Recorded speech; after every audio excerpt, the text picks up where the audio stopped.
Welcome to the Narrowboat that James built. Hope you're all well. You join me today on a day that my parents are coming, so I need to make the boat look presentable from, well, you're going to see it now from the spray foaming, and it was a bit of a nightmare. So yeah, I need to make it look good, put some floor down so I can work properly. It's given me a chance actually to kind of sort out my workspace, which has been a bit of a nightmare. I keep losing everything, so it's given me a chance to do that. So I'll get cracking with that and show you a little bit about how I trim back the insulation and make it look a bit more presentable and a bit more enjoyable to live on. So I'll see you soon. Right, so the insulation men have just left. Oh my God. Apparently it's gone everywhere.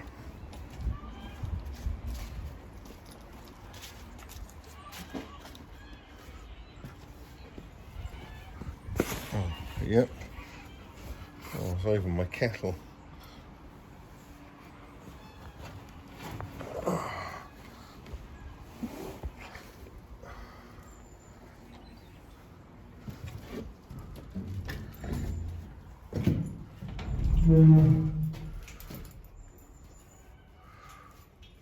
Wow.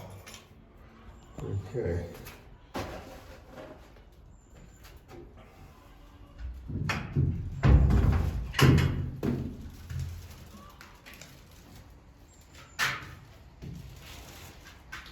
I don't quite know what to think, if I'm honest.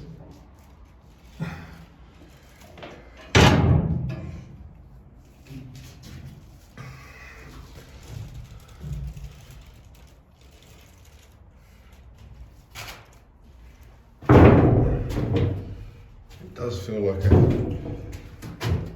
a different space altogether.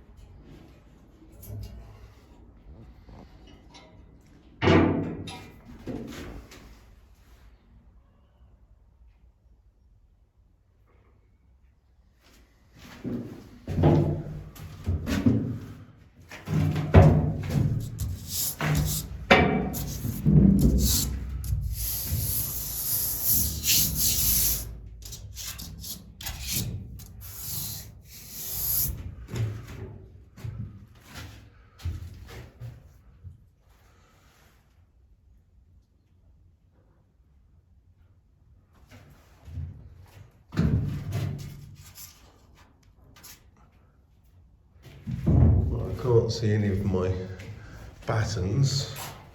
I think they're meant to be pretty visible. So it's going to take a bit of time cutting all this back. A lot of time. Joy. So I thought I'd show you now how I go about taking off this insulation. You'll have seen that I had to trim some bits back. They've insulated obviously the whole lot. So the timber battens, which I've put on, you have to then take back to the timber, so you can put on the walls when they go on. So this stuff's got to come back, so you've got to kind of remember obviously where the timber battens were. There's a bit around the windows which I've got this kind of sellotapey stuff to them, so that comes off kind of okay, but the rest of it's a bit of a bind. There's been loads of videos about how to take this removal of spray foam insulation. Basically I'm just using a couple of tools, so just some normal scrapers like this are working fine, although they tend to dig into the wood a bit, and you end up taking shavings of wood off, which isn't ideal. So I'm finding actually a bit more of a pallet one like that works really well. And then John from the yard came over and gave me this, which is a tool especially for taking off the insulation. I'll just move that cable out of the way, sensible. This is good for trimming some of the bits around that you can't really get to, that you want to come off, and it gives a really nice clean edge to the cut. So that's quite good for parts of it, but otherwise it's really a case of going through with and just picking away at it in bits. Have a bag at the ready to collect all the bits, but I'm finding it works quite well, picking off bits.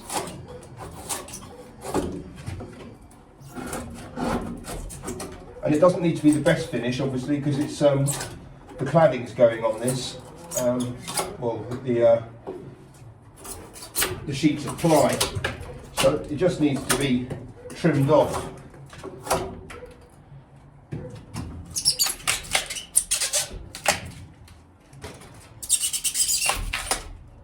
You can see it comes off quite fine. No real problems.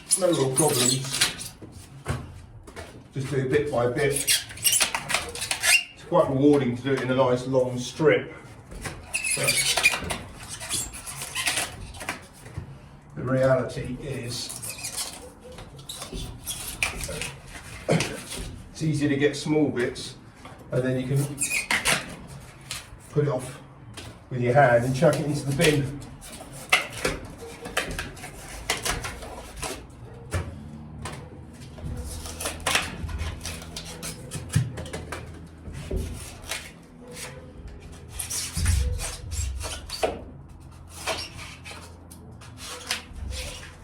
You've got to kind of cut away at it.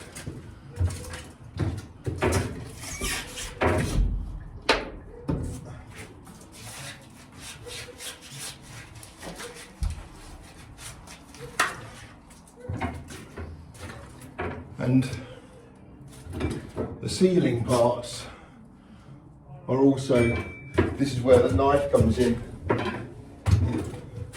You'll see here where it's kind of bulging over. You can apply a bit of flex.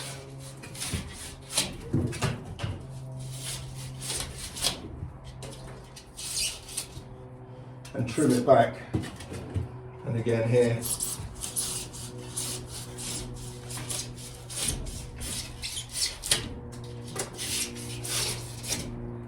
That comes off really easily.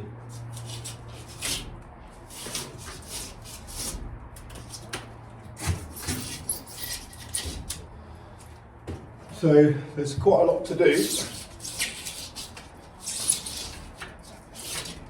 Well, a heck of a lot to do.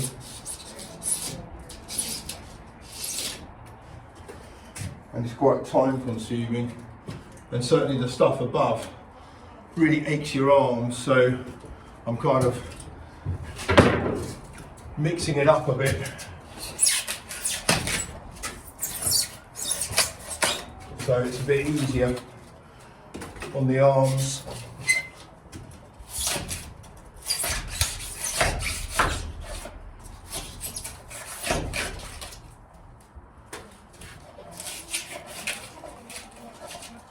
So that's about it. That's really what I wanted to show you, just how this stuff comes off. There we go, that's a nice bit.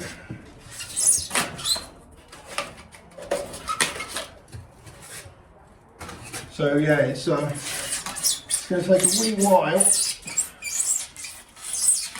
and it's a horrible noise, so I put on music when I do this, otherwise it really is horrible. But it's lovely and rewarding, and weirdly quite therapeutic. So that's it. Thanks for watching. I will be doing the video on how I did the battening, but that takes a bit of time, so to edit that. So I'll get that out though. But thanks for watching. Hope you're all well. Take care.